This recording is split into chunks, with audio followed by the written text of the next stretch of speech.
Real Stoicism begins when illusion ends. It begins when you realize a brutal truth.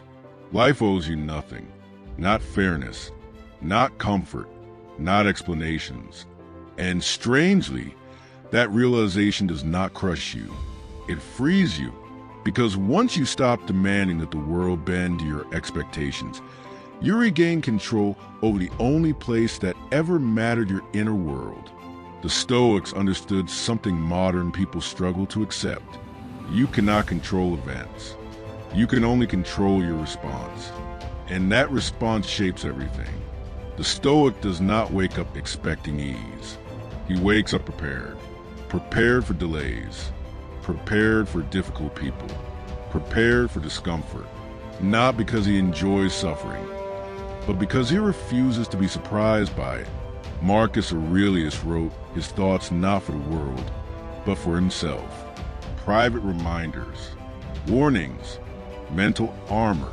He knew power was not dominance over others, but mastery over self.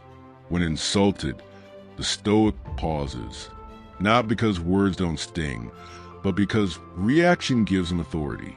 He understands that anger is an invitation, and not every invitation deserves an answer.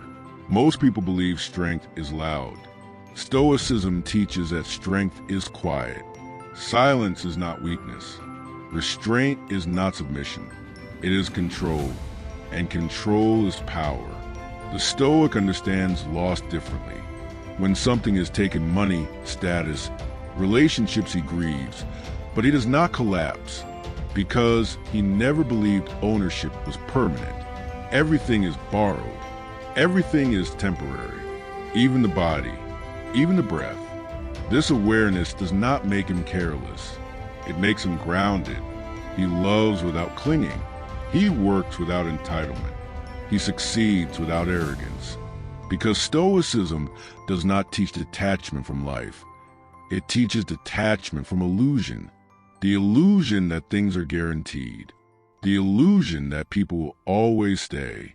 The illusion that tomorrow is promised. When you see clearly, urgency is born. Not frantic urgency, but disciplined urgency. You stop wasting time on drama, on gossip, on emotional indulgence. Time becomes sacred. The Stoic does not chase happiness. This confuses many people. Happiness is fragile, dependent on outcomes, on circumstances. Stoicism aims higher. It aims for resilience, the ability to stand firm when happiness is unavailable, the ability to act with clarity when emotions are chaotic. The Stoic trains his mind like a soldier trains his body, through repetition, through discomfort, through discipline, not when he feels like it, especially when he does not, because motivation is unreliable, emotion is unstable, but principle endures. Stoicism teaches a simple dividing line. Some things are within your control. Some things are not. Your thoughts, your actions, your effort, these are yours. Other people's opinions, outcomes, external events, these are not. Most suffering comes from confusing the two. Try to control what cannot be controlled, neglecting what can. The Stoic withdraws energy from the uncontrollable and reinvests it inward. This is not resignation. It is precision.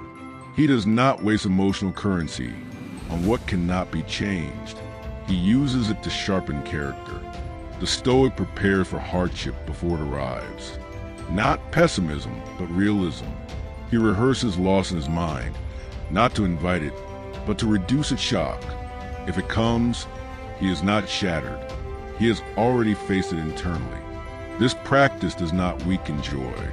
It strengthens gratitude, because every good moment becomes a bonus, not an expectation. And gratitude for the Stoic is not passive.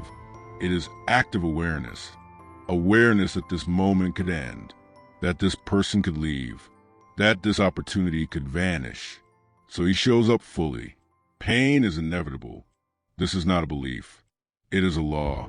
Stoicism does not promise painlessness.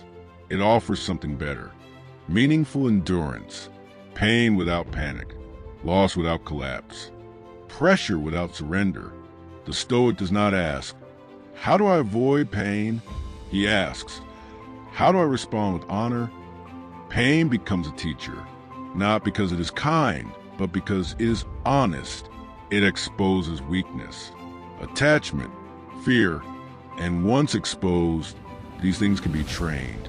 The Stoic understands the danger of comfort. Comfort dulls awareness, softens resolve, weakens discipline. Comfort whispers lies. You deserve ease. Tomorrow is fine. You can do it later.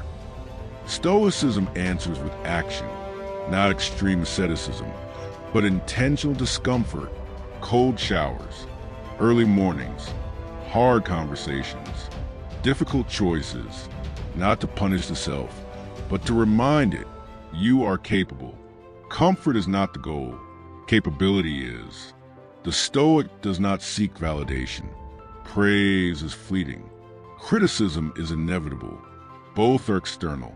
He measures himself by his own standards. Did I act with integrity? Did I keep my word? Did I do what was required?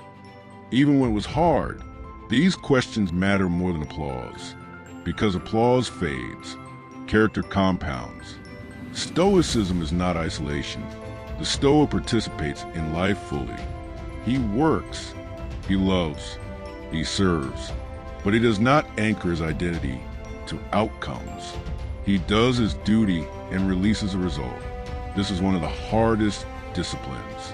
To give full effort and then let go. But this is where freedom lives. The Stoic understands death, not as a threat, but as a boundary, a reminder, not morbid obsession, but clarity. Knowing time is finite sharpens action. You stop tolerating nonsense. You stop postponing growth. You stop living on autopilot. Every day becomes a deliberate act, not rushed, not frantic, intentional. Stoicism does not make you cold. It makes you steady. You still feel. You still care. But emotions no longer drive the vehicle.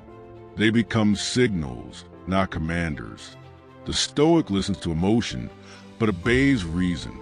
This balance is rare and powerful. In a world addicted to reaction, the Stoic pauses. In a world chasing pleasure, the Stoic chooses discipline. In a world demanding validation, the Stoic builds quietly. He does not announce his strength. Strength does not need an audience. He knows storms will come. They always do. And when they arrive, he will not ask the storm to leave. He will adjust his stance. Because a mind trained in Stoicism does not break easily. It bends, adapts, endures. And when the storm passes, as all storms do, he remains, standing, unconquered,